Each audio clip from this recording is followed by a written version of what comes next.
बिहार में दोबारा महागठबंधन की सरकार पिछले साल अगस्त माह में बनी थी और 9 अगस्त 2022 को नीतीश कुमार ने एनडीए के मुख्यमंत्री पद से इस्तीफा दिया था। इसके बाद वो महागठबंधन के मुख्यमंत्री बने और इसके तुरंत बाद वो दिल्ली यात्रा पर निकले थे और साथ ही सोनिया गांधी, राहुल गांधी और अरविंद केजरीवाल समेत तमाम विपक्षी नेताओं से मिले थे। इसके बाद कांग्रेस की स्थिरता को देख नीतीश कुमार भी थोड़ा रुक गए, लेकिन लगभग 8 महीने के बाद नीतीश कुमार की राहुल गांधी से फिर से मुलाकात हुई। लेकिन इस बार की मुलाकात गर्मजोशी वाली थी। पूरे जोश के साथ दोनों दिग्गज नेता मिले और ऐतिहासिक मिलने के गवाह बने तेजस्वी यादव। इसे लेकर बिहार से लेकर दिल्ली तक के सियासी गलियारे में हलचल तेज है। ऐसे में सबसे पहले 5वें नंबर की बात करते हैं। राहुल गांधी धीरे धीरे मैच्योर नेता के रूप में उभरते जा रहे हैं और ये भी सच है कि बीजेपी भले ही राहुल गांधी की मजाक उड़ाते रहे, लेकिन उनके निशाने पर सबसे अधिक राहुल गांधी ही होते हैं। राहुल गांधी एक कमेंट नरेंद्र मोदी पर करते हैं तो उनके कैबिनेट के एक दर्जन मंत्री पलटवार करने पहुंच जाते हैं और ऐसे में समझा जा सकता है कि राहुल गांधी की क्या अहमियत है। इसके बाद भी कांग्रेस ने बड़ा निर्णय लेते हुए फिर से महागठबंधन बनाने का निर्णय लिया। साथ ही उन दलों को भी सीटों के बंटवारे में अधिक सीटें देने के संकेत दिए, जिसकी ताकत राज्यों में अधिक है। कांग्रेस ने इसके माध्यम से ये मैसेज दिया कि बड़ी पार्टी को बड़ी सोच रखने की जरूरत है और यही सोच अन्य दलों को भी रखना होगा। अब बात करते हैं चौथे नंबर की। महागठबंधन को लेकर कांग्रेस ने जो निर्णय लिया उसके सियासी गलियारे में काफी प्रशंसा हो रही है। बिहार गठबंधन में शामिल घटक दल तो प्रशंसा कर ही रहे हैं, बल्कि अन्य राज्यों में भी गैर बीजेपी पार्टियां राहुल गांधी के इस कदम की प्रशंसा कर रहे हैं।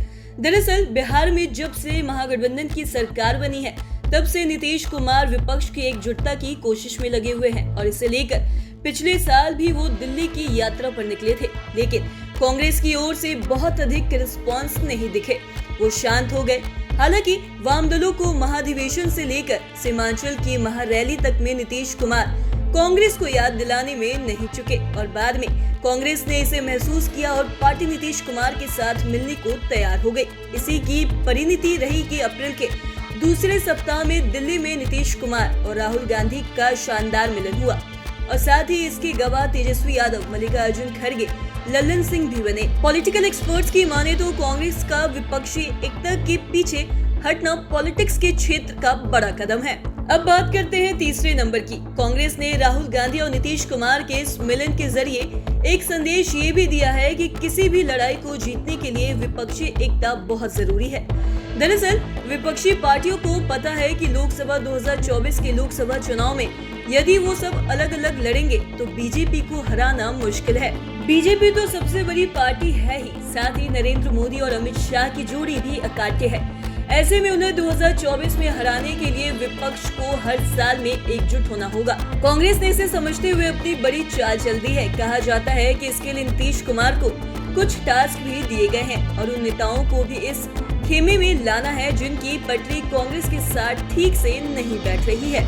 अब बात करते हैं दूसरे नंबर की। दूसरे नंबर पर गठबंधन धर्म की बात करते हैं। कांग्रेस ने इस मुलाकात के जरिए ये भी मैसेज दिया है कि सभी दल गठबंधन धर्म का सही से पालन करें और सूत्रों की माने तो कांग्रेस ने उन राज्यों में कम सीट लेने पर अपनी सहमति देने के संकेत दिए हैं जहां क्षेत्रीय दलों का बोलबाला है।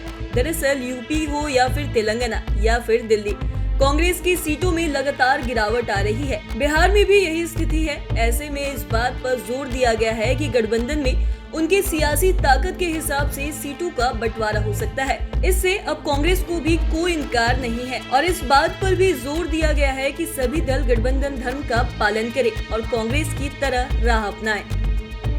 अब बात करते हैं पहले नंबर की। जेडीयू आरजेडी की तरह कांग्रेस की भी चाह है कि 2024 के लोकसभा चुनाव में बीजेपी सत्ता से बाहर हो और राहुल गांधी ने नीतीश कुमार के साथ ऐतिहासिक मिलन कर कांग्रेस की ओर से यह मैसेज दिया है कि हर साल में बीजेपी को हराना है और उसके लिए प्रधानमंत्री पद कोई मायने नहीं रखता है। दरअसल सियासी गलियारे में यह चर्चा तेज है कि नीतीश कुमार प्रधानमंत्री पद के उम्मीदवार हो सकते हैं। हालांकि वो इससे इनकार भी कर रहे हैं और अपने लोगों से इस तरह की बातें नहीं कहने के लिए भी कह रहे हैं। वहीं कांग्रेस की ओर से राहुल गांधी के लीड कहने की बात कही जा रही थी इसी वजह से दोनों नेताओं के बीच मुलाकात भी नहीं हो पा रही थी। लेकिन कांग्रेस ने स्थिति को समझा और महसूस किया कि वो अपने दम पर बीजेपी को नहीं हरा सकते और गठबंधन में शामिल होने को लेकर कांग्रेस ने बड़ा कदम उठाया। इतना ही नहीं, राहुल गांधी ने मीडिया के सामने कहा भी कि महागठबंधन को लेकर हुई बैठक ऐतिहासिक है और हर साल में बीजेपी को सत्ता से दूर करना है। वहीं नीतीश कुमार ने भी उनकी मौजूदगी में कहा कि अब देखिएगा कि क्या होता है चुनाव में। तो आज के इस वीडियो में इतना ही। अगर आपने अब तक हमारे चैनल को सब्सक्राइब नहीं किया तो तुरंत कर ले। साथ ही हमारे फेसबुक पेज को लाइक करें। वीडियो देखने के लिए आपका धन्यवाद।